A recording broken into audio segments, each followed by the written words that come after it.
There are over 200 million orphans worldwide. Every day, 5,760 more children become orphans. Every one of those orphans is born full of potential,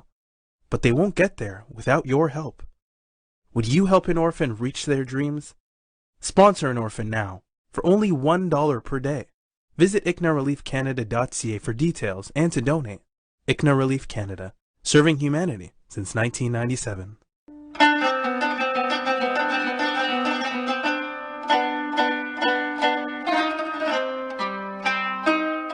اعوذ باللہ من الشیطان الرجیم، بسم اللہ الرحمن الرحیم۔ ذالک الکتاب کے چوتھے پروگرام اور چوتھے رمضان کے ساتھ ناظرین حاضر ہیں۔ امید ہے کہ آپ قرآن کے ساتھ آپ کا رشتہ مضبوط سے مضبوط تر ہوتا جا رہا ہوگا۔ یہ وہ مہینہ ہے جس کے اندر ہم سب کو قرآن کے ساتھ اور اللہ کے ساتھ اپنے کنیکشن کو مضبوط بنانا چاہیے۔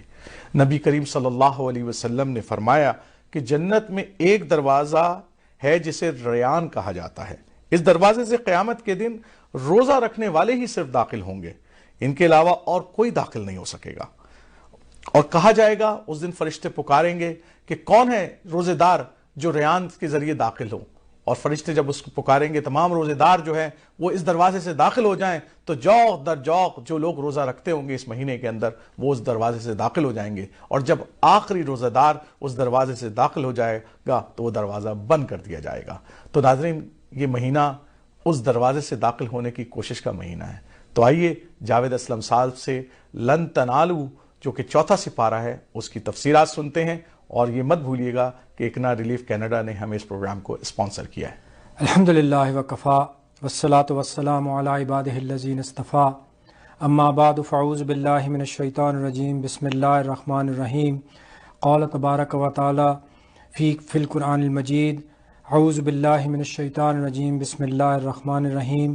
لن تنالوا البر حتى تنفقوا مما تحبون وما تنفقوا من شيء فإن الله به عليم۔ صدق اللہ العظیم۔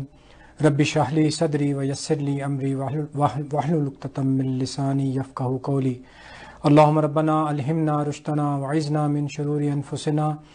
اللهم ربنا زدنا ایمانا وہدى وعلما نافعا وعملا صالحا ورزقا حلالا طیبا، آمین یا رب العالمین۔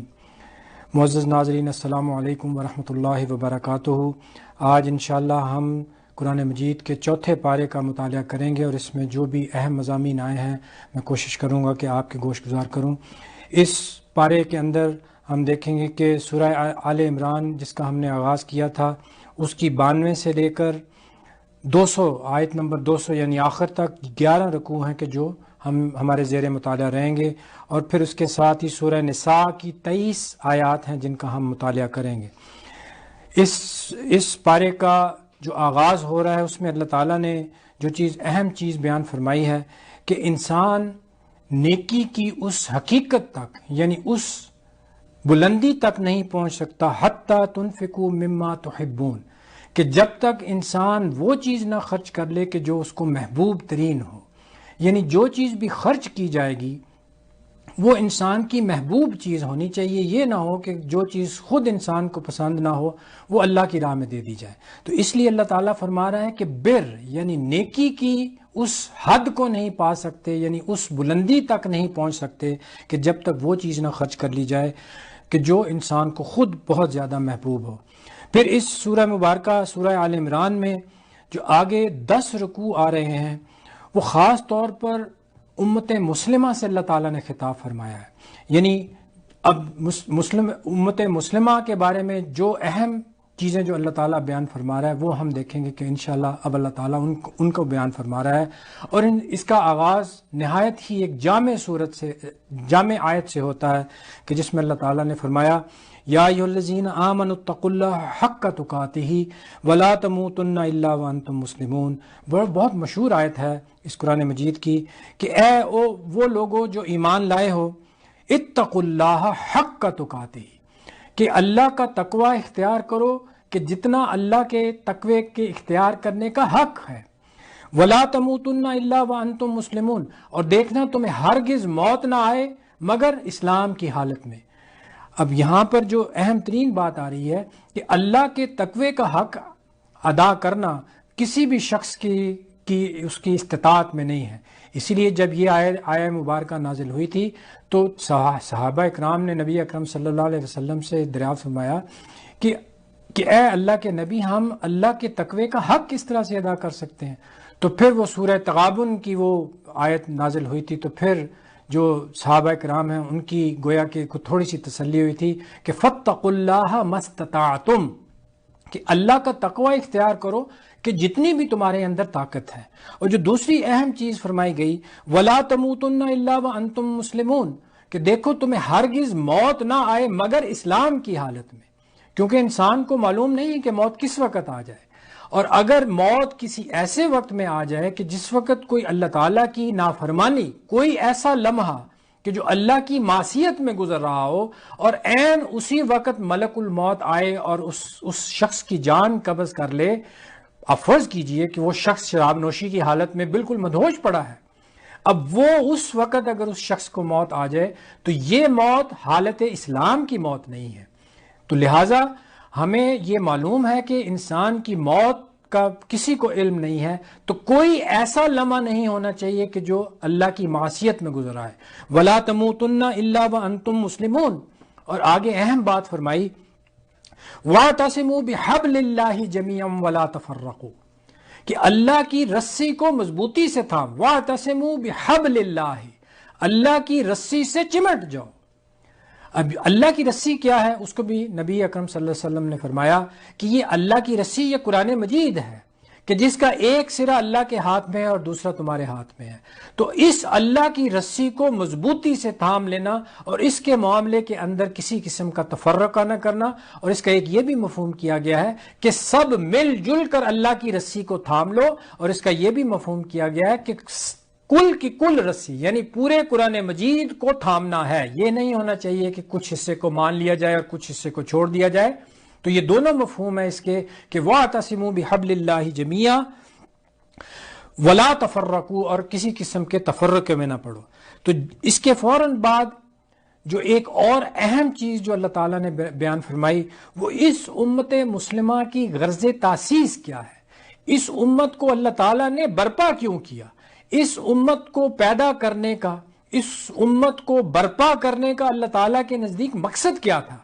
کیا رسپانسبلٹی اس امت کے لیے اللہ تعالیٰ نے نکائی۔ بہت اہم چیز ہے کہ جس کو ہمیں سمجھنا ہے کہ آج اس دنیا کے اندر ہماری ذمہ داری کیا ہے، ہماری رسپانسبلٹی کیا ہے۔ اللہ تعالیٰ فرما رہا ہے کنتم خیر امت اخرجت للناس، تم وہ بہترین امت ہو، تم وہ بہترین گروہ ہو کہ جس کو لوگوں کے لیے نکالا گیا ہے۔ تمہیں اللہ تعالیٰ نے دوسروں کے لیے پیدا کیا ہے، اور تمہارا کام کیا ہے۔ اب جو اللہ تعالیٰ نے فرمایا تأمرون بالمعروف، پہلی چیز یہ ہے کہ تم نیکی کا حکم دو گے، وتنہون عن المنکر، اور تم برائی سے روکو گے، اور وتؤمنون باللہ، اور تم اللہ کے اوپر ایمان لاؤ گے۔ گویا کہ یہ تین کام سائملٹینیسلی کرنے کے لیے اللہ تعالیٰ نے اس امت کو برپا فرمایا، اور اس امت کا جو فرض منصبی ہے، رسپانسبلٹی ہے، وہ یہ ہے کہ دوسرے قوموں کو ان کی اصلاح کرنا، ان کو گائیڈ کرنا، اور اس کا طریقہ کار اللہ تعالیٰ نے بیان فرمایا امر بالمعروف و نہی عن المنکر۔ تو یہ ہے اس امت کو برپا کرنے کی غرض و غایت اور اس کی تاسیس کا مقصد۔ اس کے بعد ہم دیکھتے ہیں کہ اللہ تعالیٰ نے تفصیل کے ساتھ غزوہ احد کہ جو سن 3 ہجری کے اندر یہ غزوہ جو ہے وہ منعقد ہوا، اور اس کے اندر آپ سب کو معلوم ہے کہ ابتدا میں اللہ تعالیٰ نے مسلمانوں کو فتح دے دی تھی، لیکن وہ جو نبی اکرم صلی اللہ علیہ وسلم نے 50 تیر انداز اس درے کے اوپر مقرر کیے تھے، ان میں ایک اختلاف ہوا جس کی وجہ سے مسلمانوں کو پھر ایک شکست کا سامنا کرنا پڑا، اور مسلمانوں کے 70 عظیم ترین صحابہ جن میں حضرت حمزہ رضی اللہ تعالی عنہ، حضرت مصعب بن عمیر رضی اللہ تعالی عنہ، ان کی بھی شہادت ہو گئی۔ اس کے اوپر اللہ تعالیٰ نے ایک بہت طویل قسم کا تبصرہ فرمایا ہے۔ اس کی وجہ یہ ہے کہ اللہ تعالیٰ 2 چیزیں بیان فرمانا چاہتا تھا۔ ایک اس شکست جو بظاہر شکست ہوئی ہے اس کا ایک مقصد یہ تھا کہ اللہ تعالیٰ منافقین اور مومنین، جو سچے ایمان والے ہیں اور جو منافقین ہیں، ان کو علیحدہ علیحدہ کر دے، وَلِيُمَحِّصَ اللہ، اللہ تعالیٰ یہ تمحیص کرنا چاہتا ہے کہ اللہ تعالیٰ یہ نہیں چاہتا کہ یہ سارے اہل ایمان اور جو منافقین ہیں یہ گڑبڑ رہے، یہ اللہ تعالیٰ چھانٹی کرنا چاہتا تھا، اور یہ چھانٹی ہو گئی کہ جس وقت بالکل غزوے کا آغاز ہوا ہے تو عبداللہ بن ابی اپنے 300 ساتھیوں کے ساتھ رستے میں سے واپس آ گیا۔ اب یہ معرکہ نہ ہوتا تو یقیناً یہ چھانٹی نہیں ہو سکتی تھی۔ پھر اللہ تعالیٰ نے ہائی لائٹ کیا ہے کہ جو مسلمانوں کے اندر ابھی بھی کمزوریاں تھیں اس کو اللہ تعالیٰ نے ہائی لائٹ کیا، کیونکہ ابھی اور بہت سارے مارکے ہونے تھے، ابھی اور بہت ساری تکالیف اور بہت ساری غزوات میں سے مسلمانوں کو گزرنا تھا۔ تو گویا کہ اللہ تعالیٰ نے یہ ساری چیزوں کو ہائی لائٹ کیا ہے کہ تمہارے اندر جو بھی کمیاں تھیں، اللہ تعالیٰ فرما رہا ہے وَلَا تَحِنُوا وَلَا تَحْزَنُوا، کہ دیکھو تم کمزور نہ ہو، یہ بظاہر شکست کی وجہ سے تمہیں کمزور نہیں ہونا چاہیے، وَلَا تَحْزَنُوا، اور تمہیں حزن نہیں ہونا چاہیے کہ یہ جو عارضی شکست ہوئی ہے اس سے یہ نہ ہو کہ دل ہار کر بیٹھ جاؤ۔ وَأَنْتُمُ الْأَعْلَوْنَ إِن كُنتُم مُؤْمِنِينَ، تم ہی اوپر رہو گے، تم ہی سپیریئر رہو گے، لیکن شرط کیا ہے؟ ان کنتم مومنین، اگر تم واقعتاً ایمان والے ہو تو اللہ تعالیٰ تمہیں یقیناً فتح اور کامیابی یقیناً تمہارے ہی حصے میں آئے گی۔ اللہ تعالیٰ فرماتا ہے وَإِن يَمْسَسْكُمْ كَرْحٌ فَقَدْ مَسَّ الْقَوْمَ كَرْحٌ، اگر تمہیں تکلیف پہنچی ہے تو ان کو بھی تو تکلیف پہنچی تھی۔ آپ کو پتا ہے غزوہ بدر میں جو مشرکین مکہ آئے تھے ان کے 70 جو سردار تھے ان کو وہاں پہ ان کی ہلاکت ہوئی ہے۔ تو اگر ان کے 70 لوگ مارے گئے ہیں تو اگر اب تمہارے 70 ساتھی شہید ہوئے ہیں تو یہ اللہ کا نظام ہے۔ تو اگر تمہیں کوئی چرکا لگا ہے، تمہیں کوئی زخم لگا ہے تو ان کو بھی تو زخم لگا تھا۔ تِلْكَ الْأَيَّامُ نُدَاوِلُهَا بَيْنَ النَّاسِ، یہ اللہ تعالیٰ کی سنت ہے، اللہ تعالیٰ ان ایام کو عدلتا بدلتا رہتا ہے۔ یہ اسی طرح اللہ تعالیٰ کی یہ سنت ہے کہ کبھی کسی کو شکست ہو گئی، کبھی کسی کو اللہ تعالیٰ نے فتح دے دی، یہ اللہ کی سنت ہے۔ اور جیسا میں نے عرض کیا کہ اس کی وجہ کیا تھی؟ وَلِيَعْلَمَ الْمُؤْمِنِينَ، تاکہ اللہ واضح کر دے کہ مومنین کون ہیں وہ سچے ہیں جو اللہ کے دین کے لیے اپنی جان قربان کرنا چاہتے ہیں۔ وَلِيَعْلَمَ الَّذِينَ نَافَقُوا، اور اللہ ان لوگوں کو بھی واضح کر دینا چاہتا ہے کہ جن کے دلوں کے اندر ابھی بھی نفاق ہے۔ تو گویا کہ یہ جو مارکا ہوا تھا اس کا مقصد یہ تھا کہ اللہ تعالیٰ چھانٹی کر دے کہ کوئی یہ معاملہ گڑبڑ نہیں رہنا چاہیے، کیونکہ جیسے میں نے عرض کیا کہ ابھی اور بہت سارے غزوات آنے تھے، اس کے لیے اللہ تعالیٰ نے گویا کہ یہ ٹریننگ دی۔ اور اس سورہ مبارکہ کے آخر میں بھی وہ عظیم ترین دعا آئی ہے، جس طرح سورہ بقرہ میں ہم نے دیکھا تھا کہ وہاں پہ بھی دعا آئی تھی ربنا لا تؤاخذنا ان نسینا او اخطانا۔ اب یہاں پہ بھی وہ بہت عظیم دعا آ رہی ہے، گویا کہ یہ بھی اس سورہ مبارکہ کا بھی جو اختتام ہو رہا ہے اس میں بھی وہ اللہ تعالیٰ فرما رہا ہے ان فی خلق السماوات والارض واختلاف اللیل والنہار لآیات لأولی الالباب، کہ کوئی بھی سلیم الفطرت انسان ان تمام چیزوں کو دیکھ کر، ان فی خلق السماوات والارض، یہ جو آسمانوں اور زمین کی تخلیق ہے، اس سے کوئی بھی صحیح العقل انسان اور سلیم الفطرت انسان اس نتیجے پہ پہنچ جاتا ہے کہ اس کائنات کا کوئی بنانے والا ہے، اور پھر وہ فوراً اس کے دل میں یہ خیال پیدا ہو جاتا ہے کہ ربنا ما خلقت ھذا باطلا، کہ اے اللہ تو نے یہ جو تخلیق کی ہے یہ باطل نہیں ہے، یہ عبث نہیں ہے، یہ ضائع ہونے والی نہیں ہے، اس کا کوئی نہ کوئی نتیجہ نکلے گا، اور لازماً اس کا نتیجہ نکلے گا ربنا ما خلقت ھذا باطلا۔ اور پھر ان لوگوں کی وہ دعا ہوتی ہے کہ ربنا اننا سمعنا منادیا ینادی، اور یہ وہ لوگ ہیں کہ جب ان کے کانوں کے اندر اس قسم کی کوئی منادی، کوئی حق کی آواز پہنچتی ہے تو یہ فوراً اس پہ لبیک کہتے ہیں اور اس کو فوراً لپک کر لے لیتے ہیں۔ ربنا اننا سمعنا منادیا ینادی للایمان ان آمنوا بربکم فآمنا، اور پھر وہ دعا ہے ربنا فاغفر لنا ذنوبنا، اے رب ہمارے گناہوں کو معاف فرما، ہماری کوتاہیوں سے درگزر فرما، ربنا فاغفر لنا ذنوبنا وکفر عنا سیئاتنا وتوفنا مع الابرار، اور ہمیں نیک لوگوں میں ہمیں شامل فرما۔ ربنا وآتنا ما وعدتنا علی رسلک ولا تخزنا یوم القیامہ، اور اے اللہ جن کے ساتھ تو نے وعدہ فرمایا ہے ان نیک لوگوں کے ساتھ ہمیں بھی ہمارا بھی داخلہ ان کے ساتھ ہی فرما۔ اور پھر آخر میں اللہ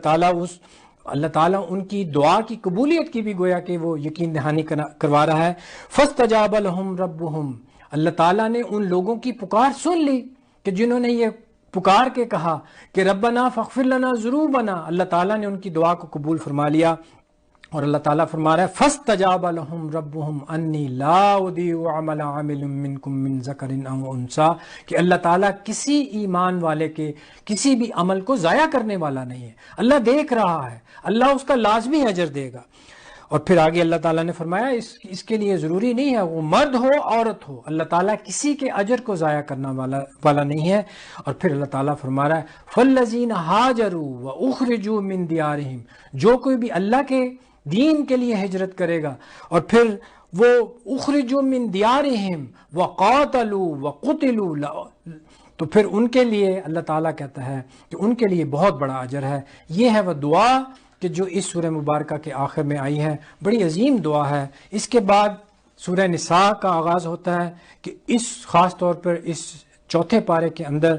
جو سورہ نساء ہے اس کی 23 آیات آئی ہیں، اور اس میں بھی اللہ تعالیٰ نے خاص طور پر امت مسلمہ کو جو عظیم قسم کے احکامات دیے ہیں، وہ ہم دیکھتے ہیں بالکل آغاز میں سورہ نساء کے یتیموں کے حقوق کے بارے میں، کیونکہ خاص طور پر یتیم وہ طبقہ تھا اس معاشرے کے اندر کہ جو نہایت ہی پسا ہوا تھا، جو طبقہ تھا ان کے حقوق کی کسی قسم کی نگہداشت نہیں ہوتی تھی، تو اللہ تعالیٰ نے بیان فرما دیا کہ یہ جو یتیم ہیں ان کی دیکھ بھال کرو، ان کے مال کی حفاظت کرو، جب تک وہ اگر وہ بالغ ہو جائیں تو ان کا مال جو ہے ان کو لوٹا دیا جائے۔ پھر اس کے بعد بہت عظیم وراثت کا قانون دیا گیا۔ آپ اندازہ لگائیے کہ صرف 2 آیات کے اندر اللہ تعالیٰ نے پورا وراثت کا قانون دے دیا، کہ جس کے لیے ہمارے بہت سارے اسکالرز کو، ہمارے مفسرین نے بڑی ضخیم کتابیں لکھی ہیں اس کو ایکسپلین کرنے کے لیے، ان کی وضاحت کرنے کے لیے، لیکن اللہ تعالیٰ نے صرف 2 آیات کے اندر پورا قانون وراثت بیان فرما دیا۔ اور پھر اسی پارے کے آخر میں اللہ تعالیٰ نے ایک پوری فہرست دی ہے کہ یہ ہیں حرمات ابدیہ، کہ جن کے ساتھ کسی بھی صورت کے اندر نکاح نہیں کیا جا سکتا، یعنی وہ خواتین کہ جو ابدی طور پر اللہ تعالیٰ نے حرام کر دی، یعنی ان کے ساتھ نکاح نہیں ہو سکتا۔ ان کے اندر کون کون آ جاتی ہے؟ ماں، بیٹی، بہن، پھپھی، خالہ، رضائی ماں اور رضائی بہن، بھانجی، بھتیجی، ساس، سوتیلی بیٹی، بہو، اور اجتماع بین 2 بہنوں کو جمع نہیں کیا جا سکتا۔ تو یہ کون ہے؟ یہ حرمات ابدیہ کہ جن کے ساتھ قطعاً کسی بھی صورت کے اندر نکاح نہیں ہو سکتا۔ اس کے علاوہ اللہ تعالیٰ نے اجازت دی ہے کہ ان کے علاوہ اور اللہ تعالیٰ نے جو بھی خواتین بنائی ہیں ان کے ساتھ نکاح ہو سکتا ہے، لیکن یہ جو خواتین ہیں ان کے لیے اللہ تعالیٰ نے بیان فرما دیا، اور پھر اس کی حکمت بھی بیان فرما دی کہ یہ ساری کیا ہیں؟ یہ ہیں حدود اللہ، یہ اللہ کی حدود ہیں کہ جن کو انسان پار نہیں کر سکتا، یہ اللہ تعالیٰ نے معین کر دیا۔ تِلْکَ حدود اللہ، یہ اللہ کی حدود ہیں۔ وَمَن يُطِعِ اللَّهَ وَرَسُولَهُ، کہ جو بھی اطاعت کرے گا، اب اس میں حکمت ڈھونڈنا اور اس کے اندر فلسفے ڈھونڈنا کہ یہ اللہ نے کیوں ممانعت کی ہے، کیوں حرام کیا ہے، اس کے لیے اللہ تعالیٰ نے پہلی شرط یہ لگائی کہ یہ اللہ کی حدود ہے، ان کو اگر مان لیا، اللہ کو مان لیا، اللہ پر ایمان لے آئے، تو اب ان حدود کو، ان کے اندر رہنا اور ان کو فالو کرنا، اس کا پھر اجر ہے۔ اللہ تعالیٰ فرما رہا ہے وَمَن يُطِعِ اللَّهَ وَرَسُولَهُ يُدْخِلْهُ جَنَّاتٍ تَجْرِي مِن تَحْتِهَا الْأَنْهَارُ خَالِدِينَ فِيهَا وَذَلِكَ الْفَوْزُ الْعَظِيمُ، کہ جو کوئی بھی ان حدود کی پیروی کرے گا اور اس کے اندر رہے گا تو پھر ان کے لیے بہت بڑا اجر ہے۔ اور پھر ساتھ ہی یہ بھی فرما دیا کہ وَمَن يَعْصِ اللَّهَ وَرَسُولَهُ، جو کوئی بھی معصیت کرے گا، جو بھی نافرمانی کرے گا، جو بھی ان حدود کو جو اللہ تعالیٰ نے معین کر دی ہیں ان کو پھلانگے گا، ان کو پار کرے گا، وَمَن يَعْصِ اللَّهَ وَرَسُولَهُ وَيَتَعَدَّ حُدُودَ اللَّهِ، اور جو تعدی کرے گا یعنی ان سے آگے بڑھے گا، ان کے لیے کیا ہے؟ يُدْخِلْهُ نَارًا، ان کو اللہ تعالیٰ داخل کرے گا آگ کے اندر، خالدن فیہا، اور وہ اس میں رہیں گے ہمیشہ ہمیش کے لیے، وَلَهُ عَذَابٌ مُہِینٌ، اور ان کے لیے ہے دردناک عذاب۔ اب یہ قرآن مجید کا ایک اور اعجاز ہے کہ جب بھی اللہ تعالیٰ جنت اور دوزخ کی بات کرتا ہے تو اس کے فوراً بعد ایک سائملٹینیس کنٹراسٹ بھی اللہ تعالیٰ بیان کر دیتا ہے کہ انسان کو کسی قسم کی مایوسی نہ ہو کہ اگر ایک جگہ پہ اللہ تعالیٰ نے جنت کا ذکر کیا ہے یا دوزخ کا ذکر کیا ہے تو یہ نہ ہو کہ انسان مایوس ہو جائے کہ بھی اس دین کے اندر تو بس سختی اور آگ اور جہنم کا ہی ذکر ہے، لیکن جہاں جہاں بھی آپ دیکھیں گے اکثر مقامات قرآن مجید کے اس طرح کے ہیں کہ جہاں بھی اللہ تعالیٰ نے جہنم کا یا سختی کا ذکر فرمایا ہے تو اس کے فوراً بعد اللہ تعالیٰ نے یہ بھی بتا دیا کہ اگر اچھے اعمال کرو گے، اللہ کے کہنے پر چلو گے، اللہ کے رسول صلی اللہ علیہ وسلم کی بتائی ہوئی باتوں کے اوپر عمل کرو گے تو اس کا بھی نتیجہ اللہ تعالیٰ نے بتا دیا کہ وہ بھی تمہارے سامنے رہنا چاہیے تاکہ تمہیں مایوسی نہ ہو۔ تو اللہ تعالیٰ سے دعا ہے کہ اللہ تعالیٰ ہمیں ان چیزوں کو سمجھنے کی اور اللہ تعالیٰ نے جو حدود معین کی ہیں ہمیں ان حدود کے اندر رہنے کی توفیق عطا فرمائے۔ بارک اللہ لی و لکم فی القرآن العظیم ونفعنی و ایاکم بالآیات و ذکر الحکیم۔ اقول قولی ھذا واستغفر اللہ لی و لکم ولسائر المسلمین والمسلمات والسلام علیکم ورحمۃ اللہ وبرکاتہ۔ تو ابھی آپ جاوید اسلم صاحب سے چوتھے سپارے کے لن تنالو کی تفسیر آپ نے سنی، اور امید ہے کہ ہم تمام حضرات نے، میں نے بھی، آپ نے بھی، ہم تمام لوگوں نے جو ہے اس تفسیر سے یقیناً بہت زیادہ فائدہ اٹھا رہے ہوں گے، اور ہماری نمازیں جب ہم تراویح کے لیے جاتے ہیں تو اس کے موضوعات جو ہے وہ ہمارے ذہن میں جو ہے وہ تازہ ہو جاتے ہوں گے، اور یقیناً جو رشتہ قرآن اور ہمارے درمیان ہونا چاہیے اس تفاسیر کو سننے کے بعد انشاءاللہ وہ مضبوط سے مضبوط ہو رہا ہوگا۔ تو انشاءاللہ کل ہم جو ہے وہ 5ویں سپارے کے ساتھ اور اس کی تفسیر کے ساتھ حاضر ہوں گے۔ جب تک کے لیے اجازت دیجیے، السلام علیکم ورحمۃ اللہ وبرکاتہ۔